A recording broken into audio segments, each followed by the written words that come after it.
Hello mes love, hello mes reines, j'espère que vous allez bien. Bienvenue dans cette nouvelle vidéo. Voilà, si tu n'es pas encore abonné, n'hésite surtout pas à t'abonner, à liker et à me laisser des commentaires. Voilà, aujourd'hui nous allons voir comment préserver son énergie féminine. Alors j'ai décidé de faire cette vidéo parce que j'ai constaté que nous faisons tellement de choses tout le temps, plein de choses au quotidien qui nous épuisent, qui nous fatiguent et qui nous font perdre de l'éclat. Et nous ne voulons pas du tout perdre de l'éclat, non, nous voulons être toujours rayonnantes, brillantes, nous voulons être toujours radieuses, être toujours belles. Mais il y a des choses que nous faisons qui nous font perdre de l'éclat et ça, c'est pas du tout bon. Donc, j'ai décidé de faire cette vidéo, comment préserver son énergie féminine. Voilà, afin que nous gardions notre énergie, nous puissions toujours briller, être radieuses. Alors, la première des choses pour garder, pour préserver son énergie féminine, c'est d'éviter d'être en compagnie des personnes toxiques, des copines toxiques, des hommes toxiques, des amis toxiques, les personnes toxiques en général. Et pourquoi tu dois éviter d'être en compagnie des personnes toxiques? Parce que les personnes toxiques ont tendance à stimuler en toi de la colère, de l'énervement, de la brutalité verbale et même de la brutalité corporelle. Vous verrez certaines personnes qui sont douces même d'ailleurs, mais quand elles sont en compagnie de certaines personnes, elles deviennent agressives. Juste parce que elles sont en compagnie de personnes toxiques. Donc, il faut éviter d'être avec ces gens-là, des gens toxiques. Voilà, ça va te permettre de préserver ton énergie. Et quand tu es avec ces gens-là aussi, tu vas constater que tu baisses d'énergie. Franchement, tu baisses d'énergie parce que le fait de t'énerver, de changer d'état, de sentiment comme ça, tu sens que vraiment ton énergie est en train de baisser. Donc, éviter les personnes toxiques.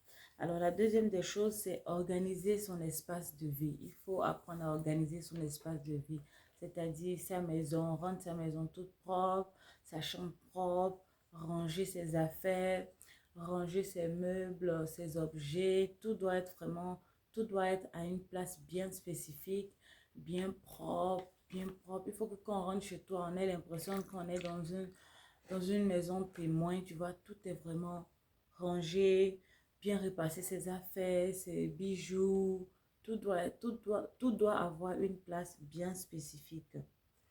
Trier ses chaussures, les nettoyer, ranger ses sacs, ses vernis, son maquillage, voilà. Pas avoir le maquillage comme ça désordonné, tout doit être vraiment propre. Ça permet de vraiment préserver ton énergie féminine. Ensuite, la troisième des choses, c'est avoir des petits rituels, adopter des petits rituels. Par exemple, moi, le matin quand je me réveille, je bois du thé. Voilà, je me réveille très tôt le matin, je bois du thé, je me détends. Voilà, je fais mes prières, je lire un livre. C'est des petits rituels comme ça.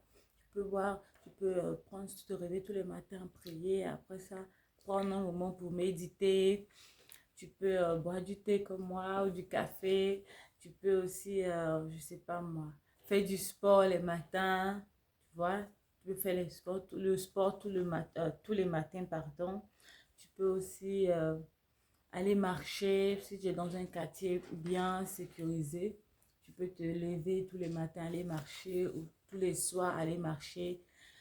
Faire des petits gommages peut-être tous les soirs ou toutes les semaines. Voilà, excusez-moi, faire des petits rituels.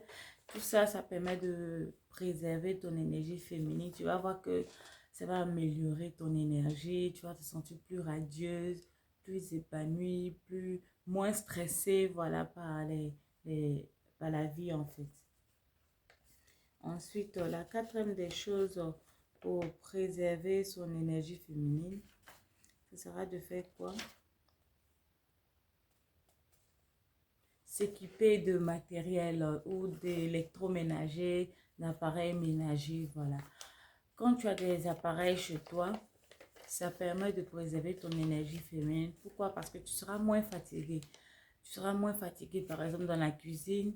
Si tu as un mixeur, si tu as un robot pâtissier, si tu as comment dire, des marmites adéquates, des instruments pour faire ta cuisine adéquate, euh, ça va permettre de préserver ton énergie féminine. Un aspirateur, voilà, plutôt que de prendre le balai, faire des heures à balayer. Avec un aspirateur, tu iras plus vite, tu iras plus vite. Pareil aussi pour le mixeur, tu iras plus vite. Voilà, s'équiper vraiment de petits gadgets qui nous aident au quotidien, qui facilitent notre quotidien, comme un robot aussi aspirateur, voilà, pendant qu'il sera en train d'aspirer, toi tu pourras faire autre chose. Donc vraiment, ne négligez pas ce côté-là. Voilà, comme vous voyez certaines femmes avec des appareils chez elles, vous pensez qu'elles sont trop consommatrices. Non, en fait, c'est pour vraiment s'aider au quotidien, pour ne pas avoir à s'épuiser tout le temps. Parce que le fait de tout le temps s'épuiser, ça fait vieillir vite et tout ça, ce n'est pas bon, ça ne préserve pas ton énergie féminine. Ensuite, la cinquième des choses, c'est opter pour des livraisons. Soit la livraison de vos nourritures, si c'est possible pour vous, voilà, vous faites livrer la nourriture ou vous faites livrer vos courses. Voilà, plutôt que d'aller au supermarché tout le temps, vous faites livrer vos courses si vous avez la méthode, les moyens aussi. Voilà, si vous n'avez pas le temps, vous faites livrer vos courses. Cela va vous permettre de préserver votre énergie féminine, d'être toujours radieuse, d'être vraiment détendue, moins fatiguée, j'ai envie de dire, parce que la fatigue, elle est tout le temps là, mais vraiment moins fatiguée et moins stressée et vous serez toujours radieuse au quotidien, vous aurez toujours l'énergie au quotidien. Donc, c'est ce que je voulais partager dans cette vidéo et n'hésitez surtout pas à vous abonner. À la prochaine vidéo. Bye bye.